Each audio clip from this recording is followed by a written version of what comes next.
everyone, and welcome to Club Reaction to Rangers 1, Dundee 0 here on Club at 22, the Rangers podcast. The podcast that wishes it could be sitting here telling you that the scoreline doesn't tell the story of the game and that Rangers were phenomenal, but the truth is it wasn't phenomenal, and it actually led to some leaving Ibrox with boos ringing out at full time, which is never something that you want to hear. However, I do think it represents what we've just had to witness. Sorry if you were looking for positivity, it's no coming. Ali, I mean, I think we expected changes in the team. We got it. I expected some players to maybe take a bit of an opportunity and maybe make the ludicrous idea of maybe we were playing a wee bit more attractive football, but that was turgid. Yeah, that's been polite about it. That was woeful tonight to be. I hate being negative in this podcast all the time. We don't want to be negative all the time, but we're going to say what we see, and what we're seeing at the moment is turgid. There's umpteen words: pedestrian, predictable, slow. It's not great to watch. I honestly thought I'd go Ibrox today. I knew he would change roughly what he did, but I thought I would see something. And I mean, they were decent for the first 20 minutes of the first half. Rangers got a goal, and then it just falls into this lull that we fall into every game now, and it's not great. It is becoming a chore going to Ibrox now. We're back there on Saturday again. The only upside is we can have a couple of pints to kind of numb the pain of it. But jokes aside, it's just, as I say, we're just limping into the next game, and the bad feeling comes into the next game, and that's all it is at the moment, unfortunately, with Rangers. It is. I can't disagree with any of that, mate. It does have the feeling of a team just limping through right now, and we literally, you put it on your phone there just as we were coming back, Gio's reaction to it, and he's saying the performance isn't good enough. Well, okay, Gio, how many times are you going to say this now? Many times you're going to say it before you actually try and do something, and maybe change the way you're going to approach games in terms of tactically as well. Because Ali's spot on, we fell into just lulls of nothing, just absolutely nothing. It was a real tough watch tonight, it really was. We made very hard work of an extremely poor Dundee side. Championship team as well. They are not good at all. Look, we made a number of changes. McLaughlin came in, the back line was Tav, Sands, King, Yilmaz came in, Lundstrom and Davis were starting the midfield. Davis was further forward. He was, but again, is there a need? Yeah. Is there a need? Tillman, Wright, Sakala and Morelos. And we did take the lead through a really good work by Scott Wright, I thought. His shot was saved by the keeper, and Steve Davis is there, the centre forward Steve Davis. It's a rebirth of him, I think. He's there to put it away, and Rangers were 1-0 up, and we thought, okay, here we go. That's good early goal, good start to the game. And I'm struggling for anything else really in that first Morelos half. has to score to make it 2-0. He does. That's a good save by the keeper. It is a good save by the keeper. And I do think Yilmaz and Wright worked very well down that left-hand side in the first half. Yeah, no, I was looking forward to seeing Yilmaz because we've not really seen him. I thought he was bright. I thought he linked up well with Scott Wright. I thought Scott Wright was decent today as well. But yeah, in that first half, I thought they linked up well, the two of them. I thought Yilmaz looked bright. He has to come on and show something, Yilmaz, if he wants to get into this team. Yeah. And I thought the first half, he did. But yeah, after that Morelos chance, which he should make it 2-0, it is a good save by the goalkeeper. It just went flat again. And it was just so slow, and you're just sitting there, and we're having a bit of a laugh, like sitting there in the first half, but it isn't a laugh when you think about it. The game kicks off at 8:15. It's 10-11 at night as we're recording this right now. Yeah. And all we want to do is go to our beds. It was, it just wasn't great. And then obviously we'll go on to the second half. We'll quickly wrap up the second half. Again, just full of nothing. Just full of just pedestrian play, passive play, no inspiration, no spark, no real shape, no real identity on the team of what we're trying to do. We had a few individual bits of quality, might be pushing it, but Again, Scott Wright looked keen, always wanted to take on his man. Doesn't always come off for him, but that's a winger's work. That's always going to happen. Sakala completely fell out the game. He was awful, I thought, today. I mean, he ran his heart out, he did. He was knackered towards the end, you could see it. But again, there was nothing in our midfield. There was just nothing. Morelos couldn't make anything stick anywhere near him, and we just fell into this, I don't want to say survival mode, but we did say it towards the end, mate, that we're kind of holding on to a 1-0 win here against Dundee.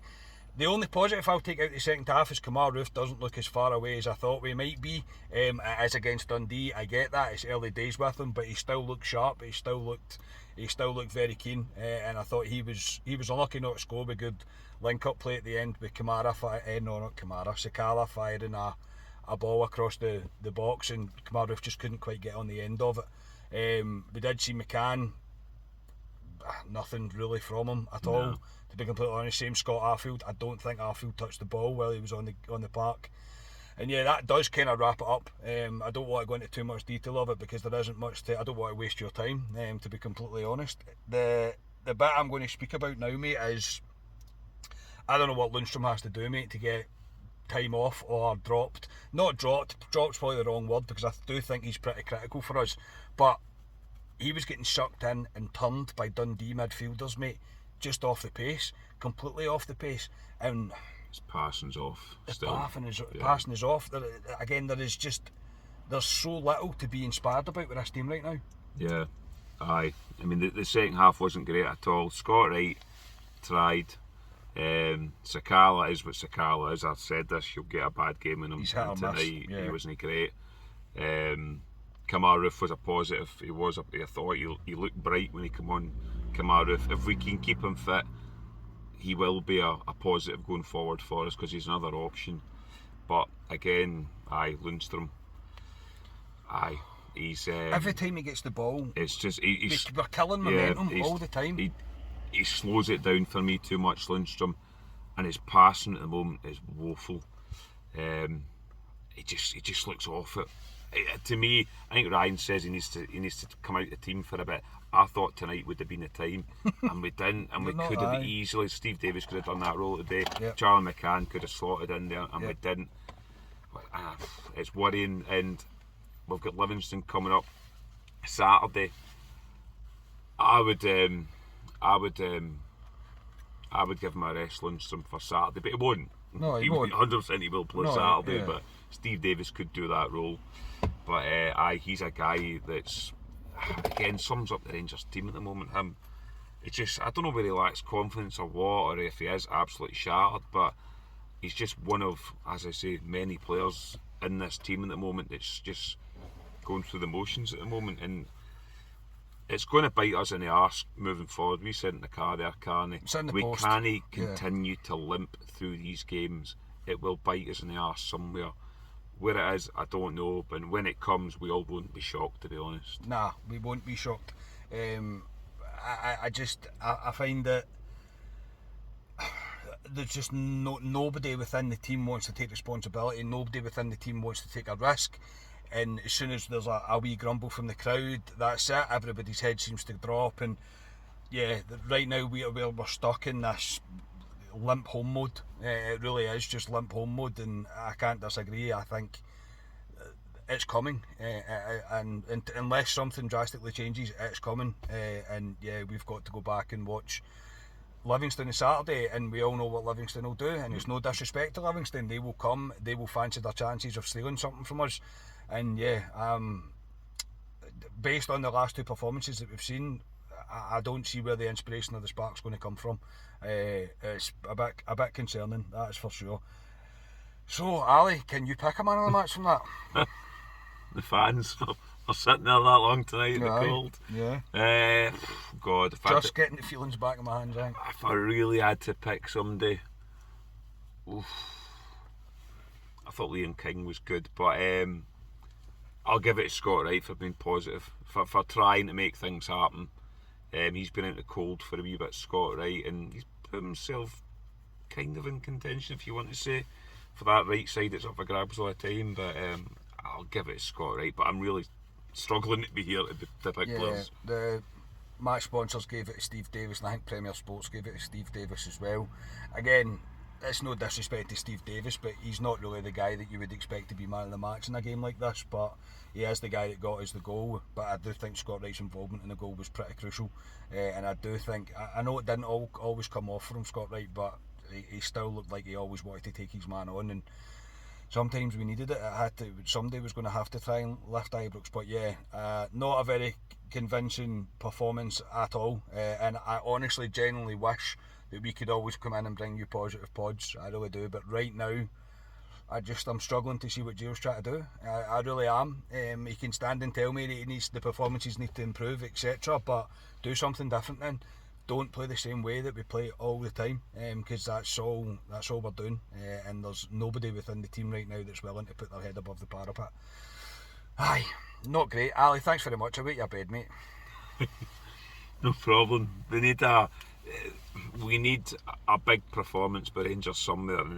We're saying needs to start the next game, and the next game is Livingston, and we know it's going to be tough against Livingston, but Rangers need to do it to turn the mood with the fans, because there was boos at the end of that game tonight. By some there was. But aye, no, we roll on to Saturday. The positive is we are through at the next round against Aberdeen, so we will play them in January the 14th and 15th, the weekend of then, so we can put the League Cup to bed, but roll on to Saturday. A win is must. And VAR? Yeah, and VAR as well. Start yourselves in.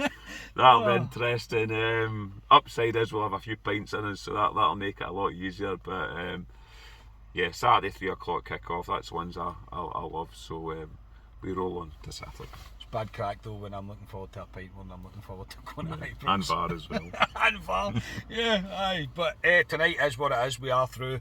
I get it, but I think you can tell by the reaction of some of the fans at full time and the manager himself that there is work to be done here, because the performances are not improving, and there's not really any of them players that came in tonight, maybe apart from Yilmaz and Wright on the left hand side, that really I've gave the manager something to think about. The rest was just mundane, boring football. It wasn't an enjoyable watch. It really wasn't. So yeah, if you survived to the end of this podcast, thank you very much for watching.